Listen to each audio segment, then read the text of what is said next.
It began with a dream of a reborn empire, stronger and purer than ever before. But behind the polished speeches and grand parades stood a brotherhood of men whose ambitions and obsessions would plunge the world into darkness. They were not soldiers in the traditional sense. They were engineers of power, manipulators of truth, architects of destruction. When Adolf Hitler rose to power in 1933, he did not act alone. Around him gathered a circle of figures who would become his most trusted confidants, each bringing something unique to the Reich: terror, propaganda, cunning, and blind devotion. Together, they forged a regime built not on order, but on rivalry, a system where loyalty was absolute, yet betrayal lurked in every shadow. In the early years, these men helped Hitler consolidate control. They silenced opposition, orchestrated purges, and built a state that blurred the lines between law and murder. They spoke of destiny, of race, of a 1,000-year Reich, and they believed, or at least pretended to believe, that they were the chosen instruments of history. Who were they? Heinrich Himmler, the cold and meticulous mastermind behind the SS; Joseph Goebbels, the brilliant manipulator of minds; Hermann Göring, the flamboyant opportunist cloaked in power; Martin Bormann, the shadow who controlled access to Hitler himself. Each had his own vision, his own demons, and his own thirst for power. This is their story, a story of men who began as loyal followers and ended as monsters. A story of how ambition, ideology, and fear can twist ordinary minds into something unrecognizable. And so we step into the world they created, a world where truth was a weapon, death was policy, and human life became currency. This is not just history, it is a warning. Heinrich Himmler was not a man who commanded attention in the traditional sense. He lacked the fiery presence of Hitler, the theatrical arrogance of Göring, and the silver tongue of Goebbels. At first glance, he seemed almost unremarkable, thin, pale, wearing round spectacles that gave him the look of a schoolteacher. But behind those glasses was a mind consumed by a single obsession, the creation of a new world, purified of what he deemed weakness and impurity. In Himmler's vision, this was not mere politics, it was destiny. Born in 1900 to a conservative Catholic family, Himmler grew up disciplined and dutiful. He was not a natural soldier or a man of great charisma, but he was meticulous, patient, and utterly committed to order. After Germany's defeat in World War I, young Himmler wandered through a world of shattered ideals. He longed for certainty and structure, and he found it in the rising tide of nationalism and racial ideology. These ideas became his anchor and his weapon. When Himmler joined the Nazi Party in the 1920s, he was just another minor activist. But what he lacked in brilliance, he made up for with relentless energy and organizational skill. He rose quickly, not by shouting the loudest, but by quietly building a network of absolute loyalty. By 1929, Hitler appointed him head of the Schutzstaffel, or SS, a small paramilitary group originally tasked with protecting the Führer. Under Himmler's hand, this obscure unit grew into a state within a state, an empire of black uniforms and iron discipline. Himmler's genius lay in his ability to fuse ideology with bureaucracy. He turned the SS into the ultimate instrument of control, extending its reach into every corner of German life. It was Himmler who oversaw the creation of the concentration camp system, beginning with Dachau in 1933. At first, these camps were meant to house political prisoners. Soon, they became factories of death. Every expansion, every innovation in brutality carried Himmler's signature, yet his ambitions went far beyond policing and punishment. Himmler saw himself as a visionary, a modern-day knight leading a racial crusade. He surrounded himself with myths and symbols drawn from Germanic folklore, weaving a fantasy of ancient purity that justified mass murder. Under his guidance, the SS adopted rituals, runes, and ceremonies that turned ideology into something resembling a religion. Himmler even dreamed of breeding programs, the notorious Lebensborn Project, to create a new Aryan elite. In his mind, this was not madness. It was science. It was the future. Himmler was also a man of contradictions. He prided himself on personal morality, forbidding his men from drunkenness or casual brutality. Yet he ordered the extermination of millions without hesitation. He insisted that SS men remain decent, even as they herded families into gas chambers. This dissonance was no accident. It was a system. Himmler framed genocide as duty, a burden carried for the good of the Reich. To have remained decent, he told his officers, while exterminating a people, that is what makes us great. As the war dragged on, Himmler's influence grew. By 1943, he controlled not only the SS and Gestapo, but vast sections of the economy, the security apparatus, and even armaments production. He was second only to Hitler in power, yet he never abandoned his aura of quiet servitude. He was the loyal lieutenant, the man who would execute the Führer's will without question. Or so it seemed. In the final months of the war, cracks appeared in this mask of loyalty. As Berlin burned and Hitler raged in his bunker, Himmler sought a separate peace with the Allies. It was an act of betrayal and desperation. He believed he could save himself, perhaps even negotiate a future role in post-war Europe. But his schemes failed. When Hitler learned of his treachery, he stripped Himmler of all authority. The man who had once commanded an empire of terror died a fugitive, biting down on a cyanide capsule in British custody in May 1945. Heinrich Himmler remains one of history's most chilling figures, not because he was monstrous in appearance or temperament, but because he was so ordinary. He was not a madman in the classical sense. He was an administrator, a planner, a man who spoke softly and believed deeply in the righteousness of his cause. And in that lies the true horror, the banality of evil, clothed in efficiency, logic, and the illusion of duty. Where Himmler ruled through fear and discipline, another man in Hitler's circle mastered a different kind of power, the power of words. If Himmler built the machinery of terror, Joseph Goebbels shaped the illusions that made it possible. His battlefield was not the camps or the front lines, but the minds of millions. And in that war, no one fought harder or more skillfully than Goebbels. Goebbels had none of Himmler's obsession with order or mystical visions of a racial empire. His weapon was persuasion. He understood, perhaps better than anyone in the Nazi hierarchy, that ideology must be felt before it can be obeyed.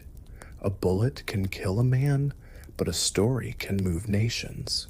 And Goebbels would become the storyteller of the Third Reich. Unlike Himmler, Goebbels did not come from a background of discipline and structure. Born in 1897 into a modest Catholic family, he grew up physically frail, embittered by a childhood illness that left him with a deformed foot. He longed for greatness, but life denied him the image of strength he so admired. This sense of inadequacy burned in him, and he poured that fire into intellect and ambition. Goebbels studied literature and philosophy, earning a doctorate and dreaming of a career as a writer. But failure haunted him. His novels went unpublished, his plays unnoticed. Rejection turned into resentment, and resentment into rage. When he encountered Hitler and the Nazi movement, that rage found its purpose. In Hitler, Goebbels saw not just a leader, but a messiah. He described their first meeting in near religious terms. This man is the future of Germany. From that day forward, his devotion was absolute. While Himmler built the SS, Goebbels built a reality. As Minister of Propaganda, he understood that control was not achieved through force alone. It required belief. And belief was crafted in newspapers, on radio waves, in films, and in the rhythm of mass rallies. Goebbels turned every medium into a weapon. He flooded the public sphere with Nazi ideology until it became inescapable. He did not seek to persuade with reason. He aimed to overwhelm with emotion, fear, pride, hate, hope.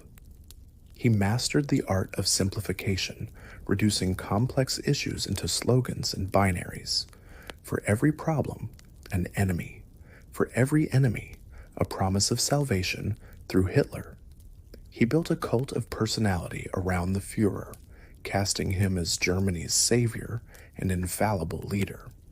And in doing so, he prepared a nation not just to accept tyranny, but to embrace it. Goebbels' propaganda was relentless. It turned neighbors into spies, Jews into scapegoats, and conquest into destiny. It was not enough to silence dissent. He needed to make dissent unthinkable. Books were burned, journalists imprisoned, artists forced into exile. Culture became a battlefield where only the Nazi vision could survive. Unlike Himmler's cold detachment, Goebbels lived in a fever of passion and insecurity.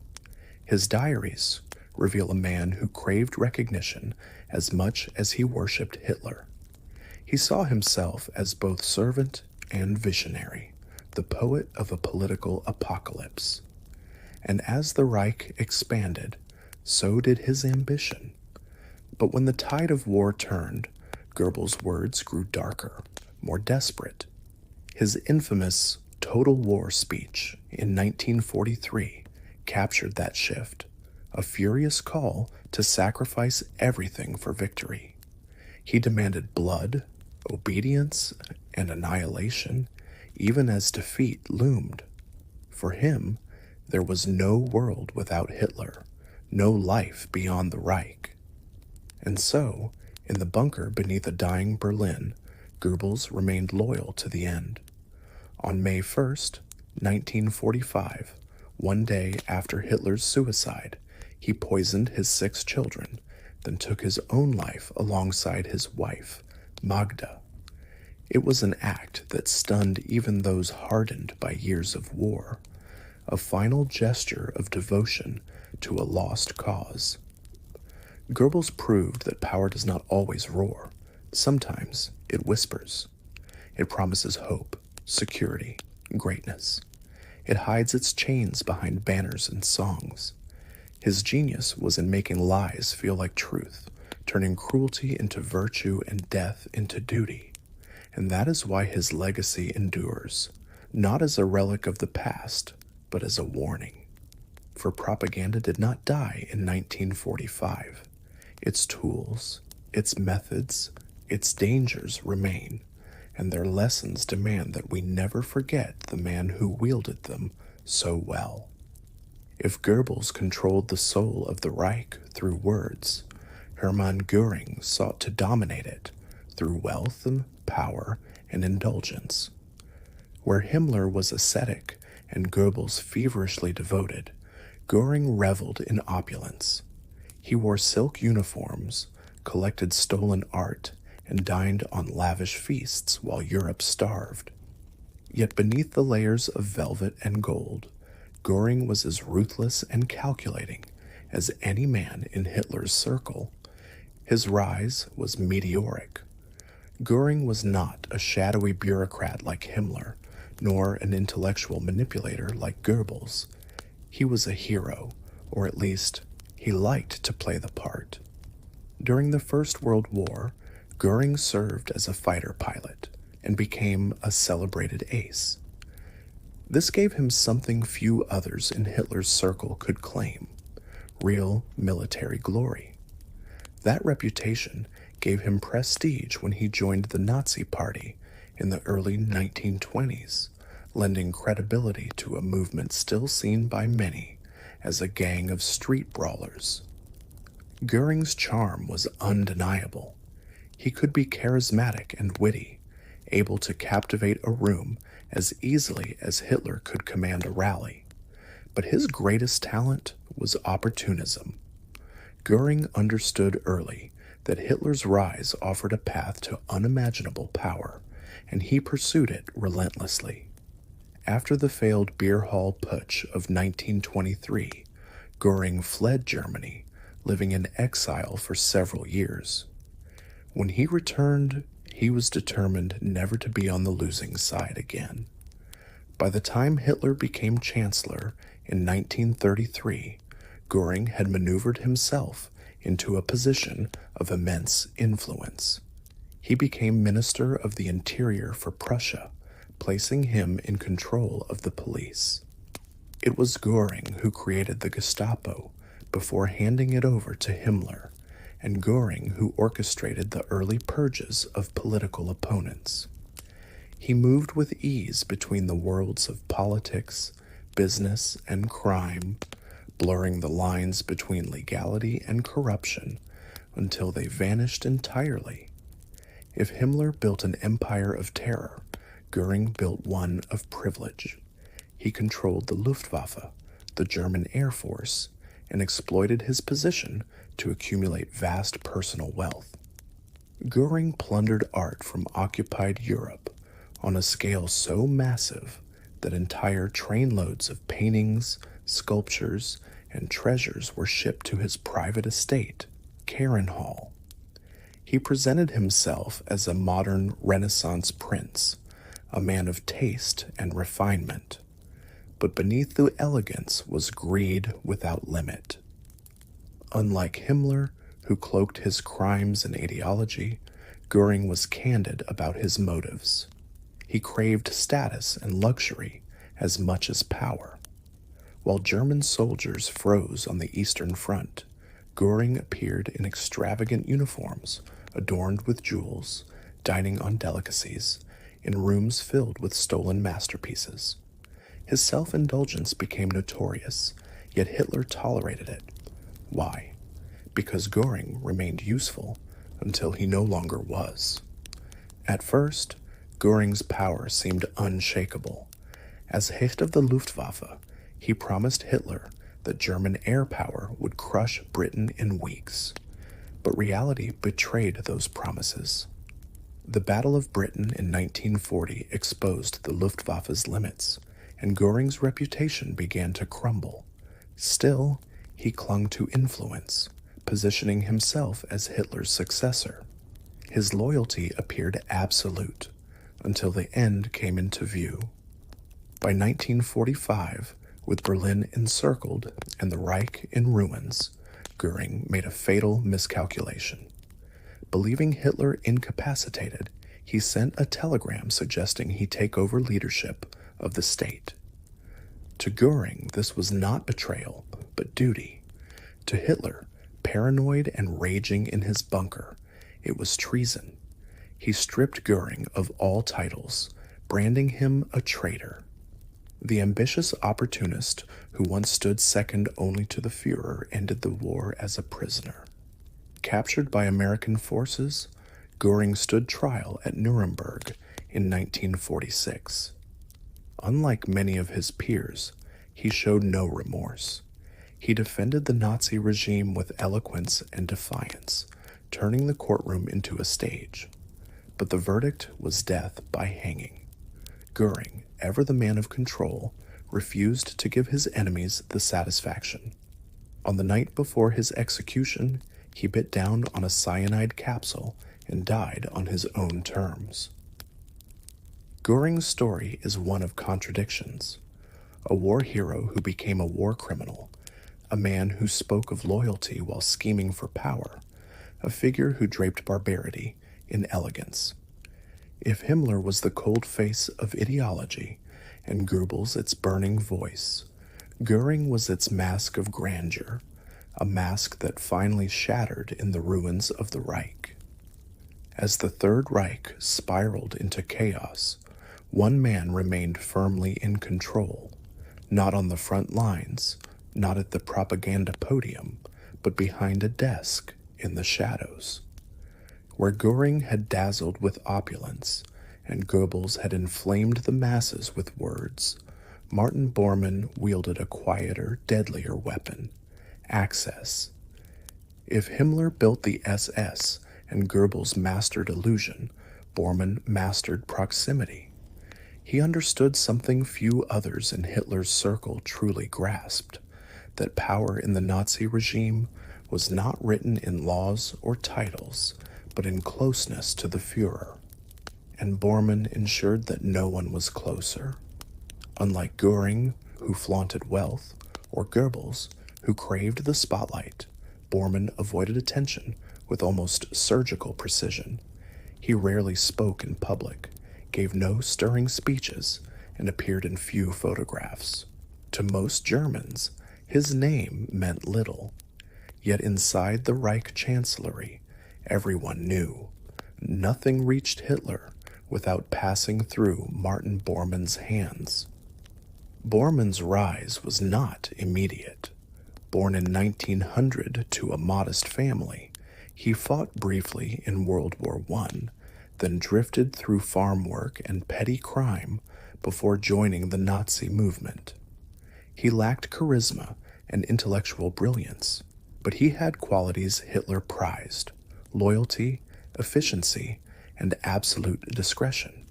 He began as Rudolf Hess's aide, managing party finances and proving himself as a master of detail. When Hess flew to Scotland in 1941 in a bizarre attempt to negotiate peace, Bormann seized the opening. Within weeks, he replaced Hess as head of the party chancellery, and from that moment, his ascent was unstoppable. Bormann understood Hitler better than most. He anticipated his moods, filtered his information, and crafted an environment where only what he deemed useful reached the Führer's ears. Ministers, generals, and even other top Nazis soon realized that to influence Hitler, they had to go through Bormann. This made him the silent arbiter of the Reich, a man who signed no grand decrees but shaped every decision. His control extended into every sphere: appointments, budgets, as policies. He managed Hitler's personal finances and properties, enriching himself in the process. He also oversaw the plunder of occupied territories, channeling wealth and resources to the Nazi elite. But Bormann's ambitions were not material alone. He was a fanatic, utterly devoted to Hitler's ideology, and he worked tirelessly to embed it in every layer of society. He supported the harshest racial laws, advocated total war measures, and pushed for the annihilation of the regime's enemies with relentless zeal. While Goering indulged in luxuries and Goebbels chased adoration, Bormann lived almost monastically, immersed in paperwork and strategy. He had no need for applause. His satisfaction lay in control, the subtle, suffocating control of being the gatekeeper to the Führer.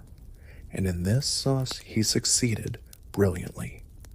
By 1943, Even Himmler and Goebbels approached him with caution, aware that a word from Bormann could tilt Hitler's favor. As the war neared its end, Bormann's grip only tightened. In the Berlin bunker during the final days, he remained at Hitler's side, issuing orders that no longer mattered, maintaining the illusion of authority as the Reich collapsed. When Hitler married Eva Braun and dictated his last will, Bormann was there, still orchestrating, still writing, even as Soviet artillery shook the ground above. On May 1st, 1945, hours after Hitler's suicide, Bormann fled the bunker with a small group, attempting to break through Soviet lines. What happened next became one of the great mysteries of the post-war years. For decades, rumors swirled. Did he escape to South America? Was he living under a false identity? In truth, Bormann died that same night, likely by suicide, his body buried hastily amid the rubble of Berlin. It would not be found and confirmed until 1972. Martin Bormann left behind no fiery speeches, no cinematic images of grandeur. His power was quieter, more insidious. He thrived in the shadows, proving that the most dangerous men are often those you never see. In a regime obsessed with spectacle, Bormann was the unseen hand, the man who pulled the strings while others played their parts on history's bloodiest stage. And so, with his story, the circle closes. These men, Himmler, Goebbels, Göring, Bormann, were very different in temperament and method, yet bound by a single purpose and by their devotion to a leader who promised them immortality.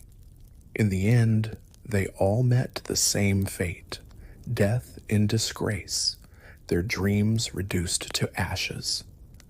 What remains is the warning their lives provide, that evil does not always come roaring in uniform and banners. Sometimes it comes dressed in efficiency, intellect, ambition, or charm. Sometimes it speaks softly from the shadows, and if history teaches us anything, it is this: such men will always exist. The question is whether we will recognize them before it is too late.